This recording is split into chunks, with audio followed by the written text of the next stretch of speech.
1999 Sportsman 500 four-wheeler. I called Polaris because when I was looking into this thing, I was checking out the VIN number on it just to check, see if there's kind of history or anything I could find on it. And it kept coming up online as a six-wheeler. So I called Polaris, I gave him that number. The guy says, nope, four-wheeler. It's a Polaris Sportsman 500G. I said, what does the G stand for? He couldn't explain it to me. So limited, just the guy I was talking to. I'm sure if I called back, somebody there would tell me in a second. I think it's G body style or something if I saw it right online. Anyways, so this thing needs a little work, but for what I picked it up for, I felt that was all worth it to me. And this is a secondary rig I'm going to leave on some property here in Alaska that I just want to have something there that's reliable with not a huge investment other than my time. And, you know, I'll go through it. I'm going to tear this thing apart. I'm going to take all the plastics off, you know, the racks and everything. And so everything is just going to be super easy to get at, and I'm in no time restraint to get it done. So a few of the things that it's going to need that I know for sure, well, obviously an oil change and check the belt. That oil filter says June of 2013. It is September of 20. The coolant tank emptied out. I'm not sure what's up with that. That could be a couple of things, but I'll dig into that. Check the belt, of course.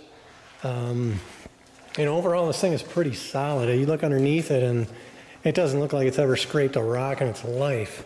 The rear brake, I know when I press this, that's going through the floor. That should be sitting up a bit, you know, and it doesn't even engage. So I don't know if it's, it has its own master cylinder, brake cylinder in the back here, independent.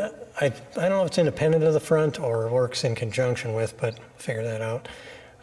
So that either needs to be bled, adjusted, or parts replaced, but not a big deal. Once you take this off, it's all right there. This, obviously, missing the pull cord, not a big deal. Pop that cover off.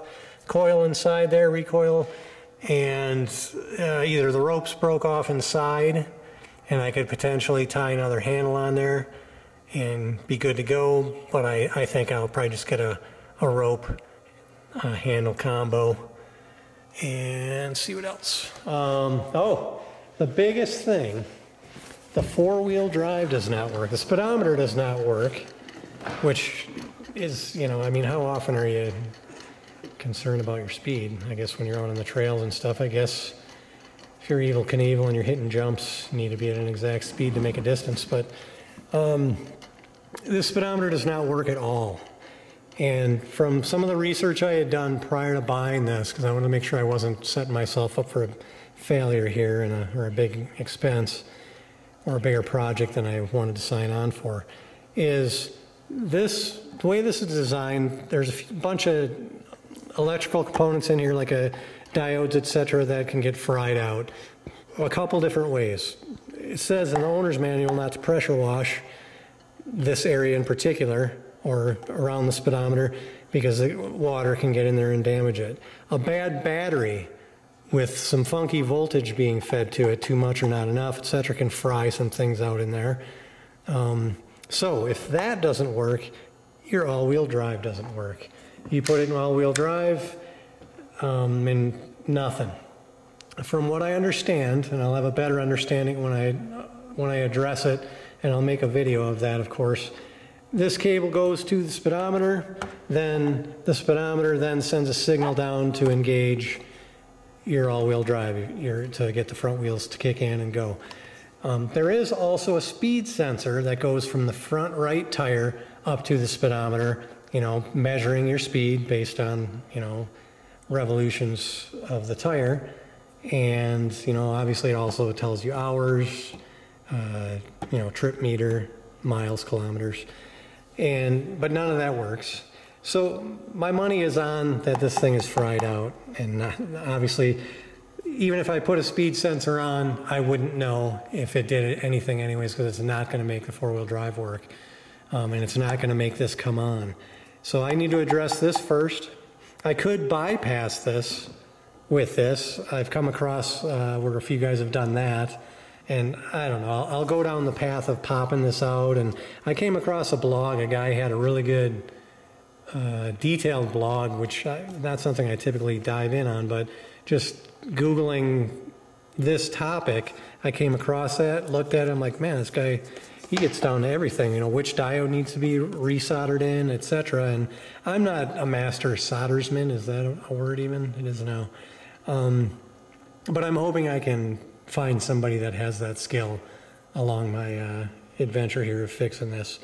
And if they can, great. And if something goes awry as a result of that, I still have the option of buying a new speedometer, which is not cheap, or I would just do that. I mean, I've seen them anywhere from $175 to like $335. You know, it's outrageous in my opinion, but such as, you know, recreational vehicle parts.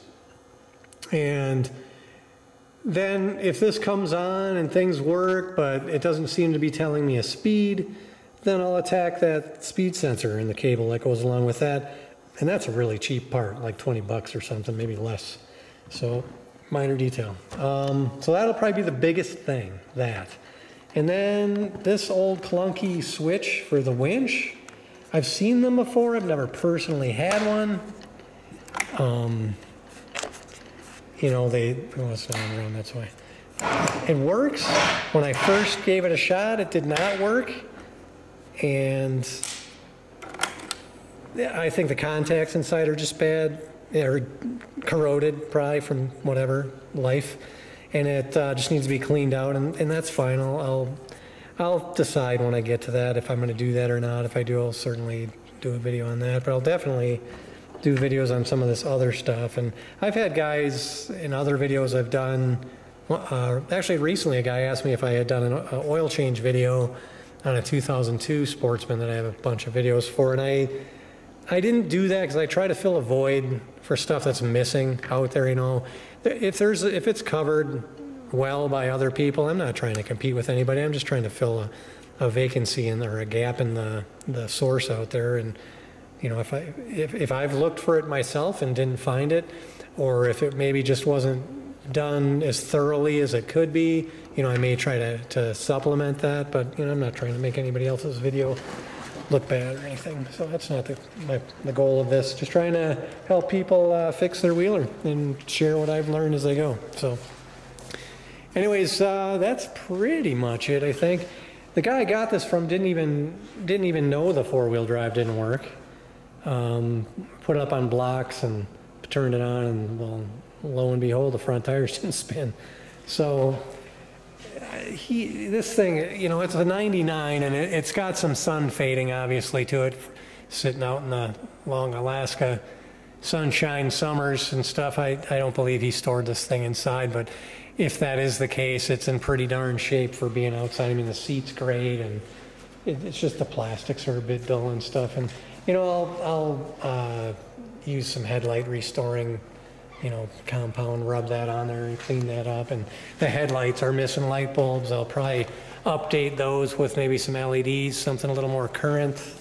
I'm just trying to think if there's anything else. Well, but so yeah, it's just kind of an intro to this, and I will try to make videos that kind of fill in if there's anything out that I couldn't find, or maybe supplement if somebody else made a good video and just I learned something a little different or a different way to come at something, I might cover that.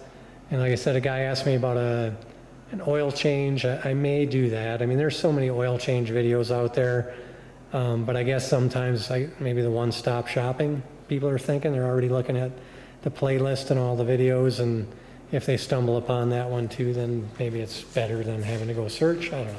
We'll see. If I have the camera handy when I do that and I'm inspired, maybe I'll do that as well. Check the belt. I'm trying to think. That's pretty much it. I mean, this thing, I can tell, see if you can tell underneath here, but I mean, this thing looks like it's never even scratched a rock barely underneath there. This thing is clean when I bought it, and got it for a decent enough price to make it worth doing all this stuff. And so that'll be that. I'll make this is just kind of an intro video that I will supplement with. I'll make this kind of the start of the playlist, and I'll try to then populate that playlist with all those things I covered. You know, fixing the four-wheel drive, adjusting the brake, putting the new recoil rope in there, which that's kind of been covered a bit too, but maybe I'll do that. And then a few other things I'm just not thinking of off the top of my head. But so look for that. So feel free to ask any questions if anything comes up that I didn't cover, and I have lots of resources, manuals, things like that. If I can't rattle off an answer from the top of my head just from maybe lack of experience on that particular topic, I can certainly do my best to try to find an answer for you.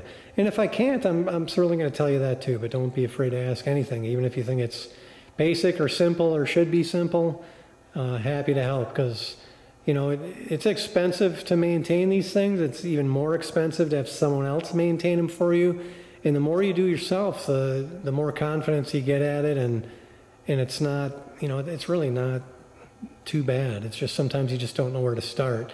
And if it's completely foreign to you, you're looking at it going, man, I don't even know where to begin with this. So that's kind of part of the intent, is if I can share my experience with it and make it simpler for somebody else, that's all I'm trying to do. So look for the rest of the videos here shortly, and hopefully if you're watching this, you'll see the playlist attached. They may not all be there yet, but they will soon follow, because I'm going to dive in on this thing here pretty quick. And we'll see you soon.